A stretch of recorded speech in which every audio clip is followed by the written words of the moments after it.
How's it, punters? Welcome back to the Best Sports Betting Podcast. Before we get started today, we're going to select our winner from the last podcast for that Brentford shirt. I'm using YouTube comment picker. It's going to randomly select a comment that was left on the last video. So we've got start raffle and pick winner. And the winner is Cuen. Well done, Cuen. He's one of our regular podcast viewers. So congrats. The Brentford shirt sponsors Hollywood Bets. Got that right. Well done. So nice to see one of our regular listeners pick up a nice one. Yeah, always making comments on our podcast, which you always appreciate. And picking up some nice wins as well in the last couple of weeks. But yeah, Simon, let's talk about firstly our picks from last week. Didn't go that well. For me, at least, I went with that accumulator with some of the bigger sides, Chelsea, and we had Liverpool in there, and just lots of draws, basically, let that down. Yeah, it was definitely a weekend for the bookies. I mean, quite a few of the favourites dropping points, as you said.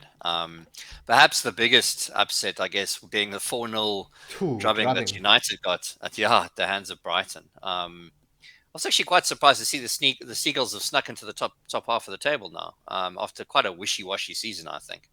But I saw quite an interesting stat over the weekend just after that United loss. Brighton have only managed 42 goals, which is less than half of what City and Liverpool have scored, but 10% of them came in that one fixture against United. So, yeah. And then also we had Liverpool dropping points to Spurs. Kind of. I mean, they chose the worst possible time to stumble. I mean, dropping those points against Spurs means obviously that City picked up 2 points on them, which now puts them three ahead of Liverpool. And I see now that City are now moved into odds of 1 to 10 to retain the EPL title. So it looked like a sort of almost neck and neck race, and now it's looking more and more likely that City are gonna maintain the title. Yeah, it does look like that. It's I was kind of hoping it was going to go down to the last week or two. Yeah, look, I don't think you can completely write off Liverpool's chances yet, but 3 points is obviously a lot to make up with only 2 games in hand. The one sort of potential saving grace, I think, for Liverpool is that City do have an away fixture against West Ham, which might be a little bit tricky. Other than that, they sort of face similar sides. City have got Wolves, Villa, and West Ham, as I've mentioned, and then Liverpool have got Villa, Southampton, and Wolves. So City have got slightly tougher states of games, but obviously being 3 points to the good might make all the difference. Yeah, we're probably going to see a run in. I don't know. I wouldn't be surprised if Liverpool stumble again towards the end of the season, because they've just got so much going on for them at the moment. They've got the Champions League final. Well, it's a quadruple that they're going for, so they're still in it. Yeah, they are. I mean, obviously now the EPL title is going to be tricky, but they absolutely still are in the running for the quadruple. I mean, as a Liverpool fan, you'd probably be happy with winning 3 out of the 4 competitions and losing. Absolutely. Well, the quadruple's never been accomplished, as far as I know. So that would be making history there. Yeah, there's been a couple trebles, but I don't remember the last quadruple. But yeah, going back to the fixtures, Chelsea drawing 2-2 with Wolves. We had Brighton beating United, of course. Brentford beating Southampton. And then Arsenal beating Leeds, making heavy work of that game against the 10-man Leeds. I thought Arsenal would have been good on the minus there. They did. I mean, obviously glad that they got the 3 points in the end. I'm sure they'll be grateful for that. But I mean, now 4 point cushion between them and Spurs. So really, Arsenal looking pretty much a banker for Champions League football next season, which is cool. And they've obviously got Spurs coming up again in the North London derby. So that will be something. That's going to be interesting, I think.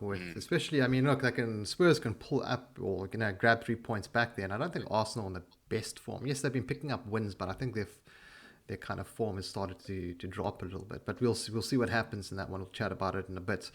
Then we had Everton picking up a win against Leicester away from home, West Ham thrashing Norwich, and then City, the banker of the week, destroying Newcastle United 5-0. We all saw that one coming from a mile away. Yeah, I mean, look, after Liverpool stumbled against Spurs, obviously only picking up one of the possible 3 points there, I guess Liverpool fans would have been absolutely. But I mean, they would have been shouting for Newcastle big time in that one, but it was obviously No, going to be yeah, tricky for fell them on to get. very, very deaf ears. Yeah, to get even a point against City at the Etihad. So that Yeah, it wasn't gonna happen, eh? wasn't going to happen. Not at all. And then, yeah, somebody had some F1 over the weekend. F1 Miami. It was Verstappen in, I Mm. think, quite a close race, eh? Yeah, look, it was fun to be at a new circuit last week in Miami. I mean the fanfare around this race, as Americans, I suppose, always kind of do best, was on the next level. I mean it was brilliant. I mean I enjoyed watching all the TV around the event. You know, it was just great. They had some really cool interviews and cool little videos with different drivers touring the city, and it was fun. Very Not too American, many. put it that way. Very American, absolutely, but also very American in a different way to, the traditional USGP, which is obviously in Texas. Very different parts of America. So it was interesting, but yeah, some not the most surprising result, but some good battles on the track. Kind of ended up with a sort of Ferrari sandwich. Max Verstappen, winning from P3, so very good race from him. And he was, Perez was sort of caught between Leclerc and Sainz. So Perez was sort of pushed off the podium there. And I mean, I thought, if Sainz can finish a race, he would have a very good chance at the top three. And this time he obviously did finish and managed that. But that said, I mean, I still don't have any regrets, not taking him for a podium at odds of evens, because I just don't really see the value in that. Honestly, there's so many tricky variables at play, and that's just, to me, it's just not good value. Mercedes had a decent showing. They finished fifth and sixth. And again, Russell outperforming Hamilton. Yeah.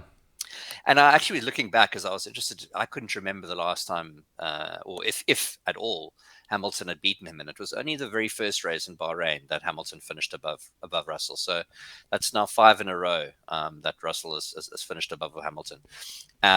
Maybe But number one spot next season if they're both still around.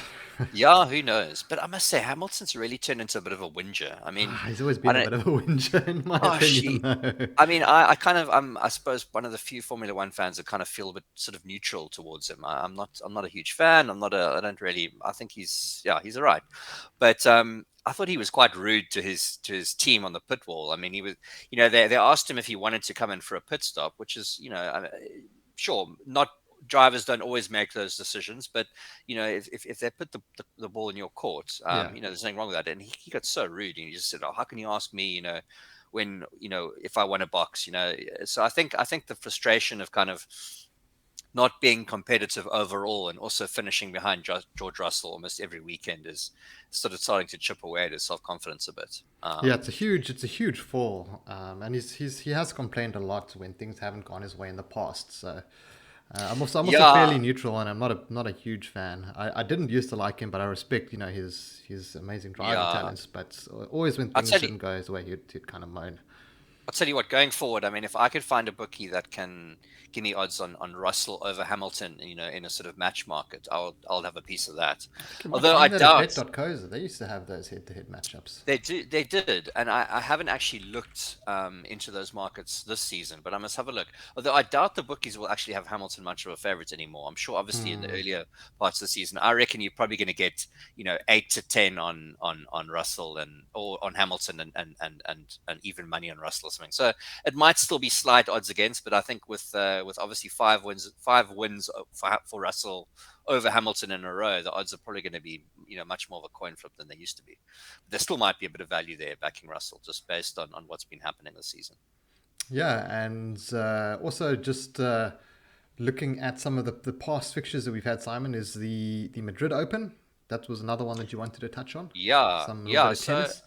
yeah, we haven't. I mean, we haven't previewed any tennis in a while. In fact, I think since the Oz Open in January, we talked any tennis. But I mean, Carlos Alcaraz just really is really worth a mention. I mean, he's a 19-year-old, and I say 19, he literally just turned 19 on the 5th of May, so just before he won this tournament, basically. So he was 18, and he just, I mean, not only is he an incredible player, but he's just, I mean, his run to the final here was just insane. He beat Nadal in the quarterfinals. Then he beat Djokovic in the semifinals, and then he beat Zverev in 61 minutes in the final. So just unbelievable. I mean, he had a very, very tough Great route run. to the final and, Mm. and absolutely dominant. Must He's have been a really, huge dog in all of those games, eh? well, he was quite a big dog against Nadal. Then Djokovic, he started off, they were almost even, and then quite a bit of money came in for Djokovic. I mean, I agreed with the market there. I thought there was value, and I actually took, I think I sent you a screenshot. I took a bit of Djokovic. Djokovic correct score 2-love sets in play at about 5.2, and I lost that bet. But yeah, just going back to Alcaraz's achievements. I mean, he's number 6 in the world now, and I mean, in record time, he's shot up there. He's already won. He's won every single final he's played in so far. And that's 5 career titles. So every single time he's got to a final, he's won 5 out of 5. So it really is. It's quite something. Big match temperament, eh? Yeah, absolutely. He really does seem very mature for somebody his age. So yeah, really. I mean, I remember mentioning a few months ago, definitely a player to watch. But I must say, he's exceeded even my expectations. He really has been fantastic. So yeah, I think there's obviously a lot of sort of next gen players, who have now sort of, I suppose, been around quite a while. Players like Zverev and Tsitsipas and Medvedev. They're kind of, they're not sort of necessarily the newest generation anymore. But this kid's really is quite something. So. But yeah, we got a lot of Grand Slams coming up. In fact, they're sort of thick and fast now for the next few months, starting with the French Open next week. So we'll definitely do some more tennis previews on the pod. And then going back to some soccer, we forgot to have a chat about the Champions League playoffs, which were full of drama as well. I don't know if you caught that. I was watching parts of the Liverpool game, and they were 2-0 down, Simon. I kind of looked at that, and the odds were quite a few guys actually backed Liverpool in that spot. I saw lots of slips. Sure. I mean, that game 3-2. Yeah, it was a very shaky start. Liverpool had a terrible, terrible start. I mean, they really didn't look. They looked nowhere in the beginning. But yeah, full credit to Villarreal, who, I mean, I think did almost everything in their power to get to that final. Can't fault them, to be honest. You can't fault them. I mean, Liverpool's definitely showed their class in the second half, and they made it quite comfortable in the end. Obviously, winning 5-2 it was on goal aggregate. But the Yellow Submarine, I think, definitely have a bit of a resurgence. They did very, very well to get that far, and I think that it took a lot of resilience from Liverpool to get over the line in the end. And then we had Real Madrid 2-1 in normal time, and then scoring that extra goal in extra time. And that was also quite an upset. What a brilliant return fixture and first fixture. I mean, it was just those matches between City and Real Madrid. Both fixtures were incredible. Yeah. So after 90 minutes, they were level at 5-5 on goal aggregate, and then Benzema, he broke the stalemate with a penalty. But it was quite good to see. I quite enjoyed him seeing that he offered Rodrigo to take the penalty because he was on a hat trick. Yeah. But I mean, I must say, I would certainly not want to take that penalty. No. I mean, I thought I don't think it's surprising that he turned down the offer. I mean, can you imagine the pressure? Yeah. Who in their right mind would want to take a penalty kick in extra time on a Champions League? You'll go down as the villain, even though you scored a brace in the game if you missed that. Exactly. Penalty. So I think it was a nice gesture, but I'm not surprised that Rodrigo turned him down and said, "Look, you go for it." Yeah. More experience in the situation. Crazy result there, really, because the City scored in the 73rd minute, and Real Madrid getting those 2 goals to kind of equalize the fixture in the last 2 minutes of the game, or 2 minutes away from each other, really. And exactly. Cracking into that one. So we're gonna have Real Madrid versus Liverpool in the final, which is it's what you wanted, isn't it? It is what I wanted. I think it's going to be the most entertaining fixture, rather than having, let's say, something like Real Madrid versus Villarreal, or City versus Villarreal, or City Liverpool. City Liverpool will probably be the best after that, but I just think Real Madrid are just showing so much like attacking potential this season. I mean, so Liverpool. So look, we'll obviously review this in much more detail. That's on the 28th of May, Saturday the 28th of May is when the final will take place in Paris. But we'll obviously review that in more detail. But sort of just what are your initial thoughts? Liverpool evens 3-1 correct score both sides. That's what I'm going to take. Okay. I'm not sure, to be honest. I haven't given it too much thought. So I'm thinking Real Madrid, just because Liverpool have so much going on. I'd like to see Liverpool win it, to be honest. I don't have much love for Real Madrid or Liverpool, but I just think it would cap off a nice season for them. But I'm just actually, as a neutral, hoping for a really good game. But I think Madrid might just edge it. They don't have as much going on. They've got a lot more time to prepare. rest, that Yeah, sort of thing. It's difficult. yeah. Liverpool's form has been good, but they have, it sounds strange, they've kind of been struggling in front of goal. Even though they have been scoring goals, they haven't been converting as many of their chances as they should.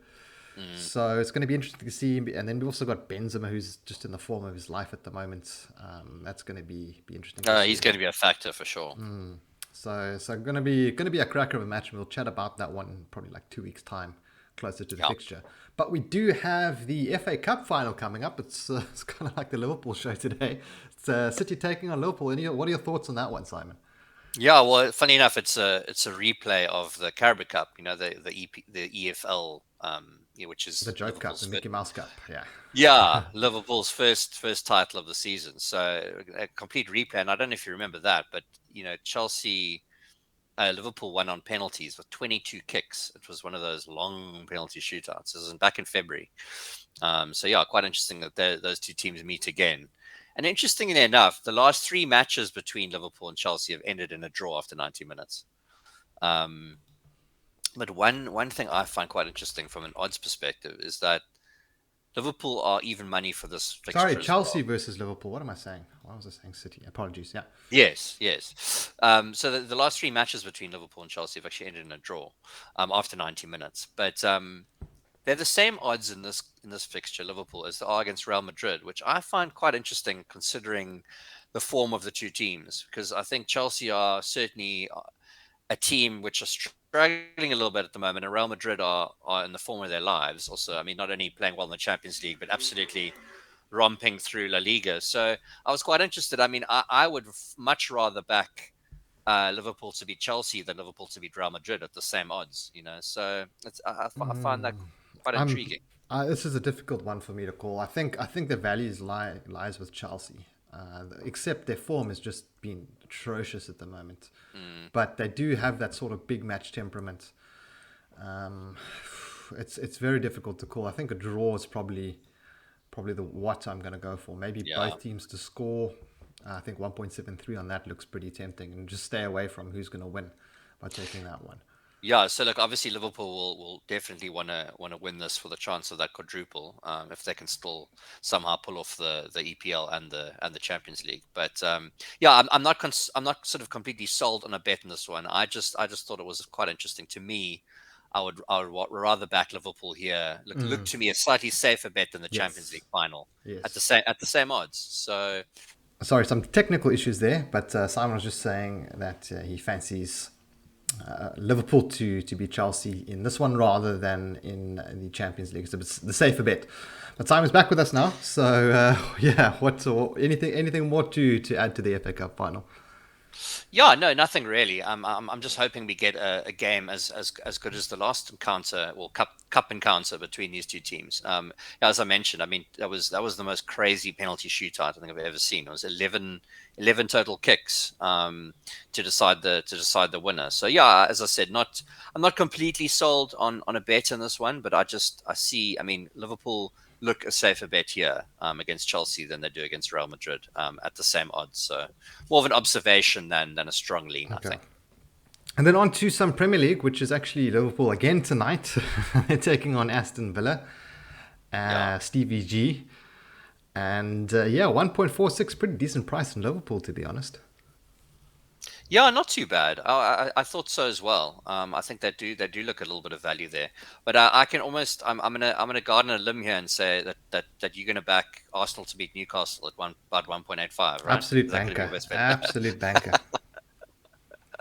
But yeah, Yeah. no, we first got the North London derby with Arsenal in I think 2 days' time, where Spurs are hosting them, and Spurs are favourites for that game, surprisingly. Yeah, I must say, I thought, look, I'm not surprised they're favorites, but I think they do look a little bit short in the odds. I thought they'd be closer to about 2.25, and they're sitting between sort of two, even money and 11 to 10. So, yeah, Arsenal, I don't know. I mean, look, Arsenal have won their last two away games against Chelsea and West Ham. I actually think the draw here looks a good bet at 3.55. But I think that Spurs are a little bit short there, I must say. Look, obviously, I think they've taken the last week's results a little bit too much into into account there in terms of pricing up this fixture. So I would certainly be on Arsenal there rather than Spurs. Yeah, I fancy Arsenal on the double chance here at 1.71. I think they'll hold their own, and I think you're right with the draw. I reckon this one is going to be a draw, but I do fancy that Arsenal might be able to sneak it. But it's two teams that aren't exactly. Well, the Spurs arguably are in better form, but just because it's a derby, there's a lot to play for. If Spurs pick up 3 points here, we could see a really interesting end to the race for the top four, or that race for fourth spots. But it's I think a draw, as you said, is the right call. Maybe both teams to score. I think also one that's worth considering. And then also like right after that, 3 days after that, we've got Spurs taking on Burnley. So it's very short turnaround time for them there. It is, yeah. With all these, fixtures that have been postponed and then rescheduled and so on, there's quite a few. But there's actually a bet that I out of all the EPL bets this week that I like the most actually is Brentford on the double chance actually at Everton.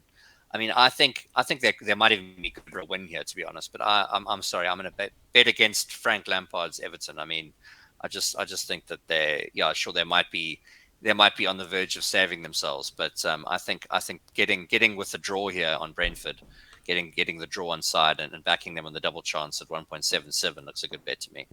Yeah, and also just looking at the fixture you were mentioning earlier, Newcastle versus Arsenal. Look, it's in a week's time, but I think Arsenal should be a banker for that one. To be honest, 1.86 is a very tempting price. I think that's going to be quite another one of those 2-1 wins for Arsenal.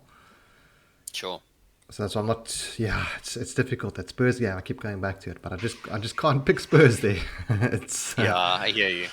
Ooh, and then we've got another interesting one a bit further down the line is City taking on West Ham on the 15th of May. Kind of tricky spot there for City. Yeah, I think. Look, as I mentioned earlier, just in terms of the title race, I think that Liverpool will probably be. I think this is their best chance of City dropping points, and I think that if they want to win the title, Liverpool, I mean, they're gonna have to, City are gonna have to drop points here, and it looks the most likely fixture for them to drop points. So yeah, I think it's all going to almost come down to this game. Actually, I think if City get all 3 points here, it's done and dusted. Yeah. So your best bet for the week, Simon?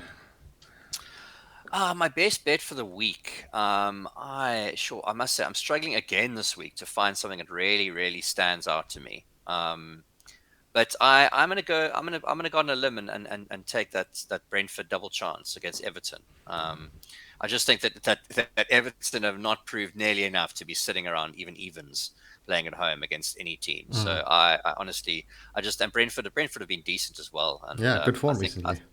I think they can definitely pick up at least a draw there. So I would not be surprised, honestly, if they get a win there. But I think the double chance is a gift at 1.77. So I'll take them just to steal at least a point from Everton at Goodison Park. I'm going to go with an Arsenal double. I'm going to go with Arsenal double chance against Spurs, about 1.71 round there. And then I'm going to go with Arsenal just to win straight up against Newcastle like the week after that. Right. Probably the Arsenal that beat Newcastle's the much stronger bet, but if you do want to get involved in that derby, that's kind of what I would recommend taking. But yeah, otherwise I agree with you, not too much standing out in terms of value. There's a lot of kind of nothing games going on at the moment, especially towards the end of the year, or the end of the season rather. A lot of these games don't really mean much for a lot of these sides. You've got the relegation battle still. Those sides are kind of worth looking into, but I think for a lot of these mid-table teams that just want the season to end now. Sure. Yeah, so guys, that wraps up the podcast. Hopefully we can have some winners next week, and looking forward to chatting about that Champions League final, Simon. Yeah, absolutely. Yeah, I mean, it's a pity we have to wait another 2.5 weeks until we get it on the 28th. So, but yeah, that's really one to look forward to. But yeah, as I mentioned, there'll be the French Open we'll preview next week, and then there's there's a bit of a flurry of Grand Slams. So we'll be previewing a lot of tennis in the podcast in the coming months. Awesome stuff. Right, guys, thanks for tuning in to the episode. Once again, congratulations to Cuen for winning the Brentford shirt. I'll pop a comment on your entry and I'll get those details from you. I think you've won something from us in the past, so I'll pop you an email. But yeah, guys, thanks for tuning into the podcast, and we'll catch you in the next one. Have a good one, guys. Cheers.